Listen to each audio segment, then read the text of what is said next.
13. That's the number every outlet is running with this week, and it's making people on both sides feel something that isn't quite true. Here's the setup. 13 House Democrats just voted with Republicans on a bill tied to Trump's voter ID push. Conservative outlets are calling it a crack in the dam. Progressive outlets are calling it a betrayal. But almost nobody's asking the question that actually matters. What were those 13 people voting on? Because it wasn't a clean up or down vote on voter ID. It was H.R. 708, officially the Stop Insider Trading Act, a bill banning members of Congress from trading stocks. Popular on both sides, but Republicans quietly attached voter ID language from the stalled SAVE Act onto it. One package, no way to split your vote. Support the stock ban, and you're on record supporting voter ID too. That's why 198 Democrats voted no. Not necessarily because they oppose banning insider trading in Congress, but because they wouldn't swallow the attachment. AOC said as much publicly the day before the vote, calling it a maneuver dressed up as ethics reform. Now zoom out, because this isn't the first time this bill has come up.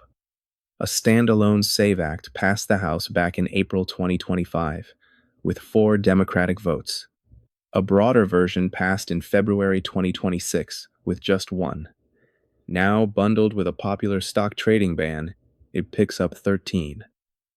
The pattern isn't growing Democratic support for voter ID, it's Republicans finding better packaging. And none of it matters much anyway, because the real fight isn't in the House. It's in the Senate, where this bill has already failed twice at the exact same vote count. 48 to 50. Same 4 Republican holdouts both times.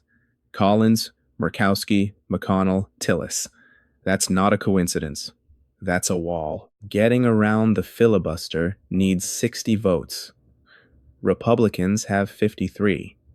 No Senate Democrat has signaled they'll cross that line. So realistically, this bill isn't close to becoming law, no matter what the House does. There's a real case behind it, though, and it deserves fair treatment. New Jersey recently found roughly 6,600 people who identified as non-citizens got registered to vote anyway through an automated system error.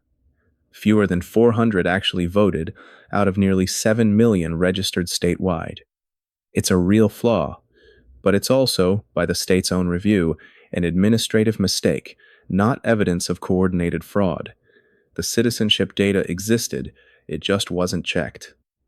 On the other side, roughly 21 million American citizens don't have easy access to the documents this bill would require. Birth certificates, passports, often older Americans or people whose names changed through marriage. When Kansas tried something similar in 2013, over 31,000 legitimate registration attempts got stuck in the paperwork. Both things are true at once. Most Americans support ID requirements. Gallup puts it around 84%, and a documentary proof requirement as written would create real friction for citizens who have every right to vote. So here's the actual story under the noise. This bill isn't cracking through, and it isn't dying either. It's stuck exactly where both parties might quietly prefer it. Unresolved, symbolic, and useful for turning out voters heading into November. The 13 votes didn't change that. They just gave everyone a number to fight about.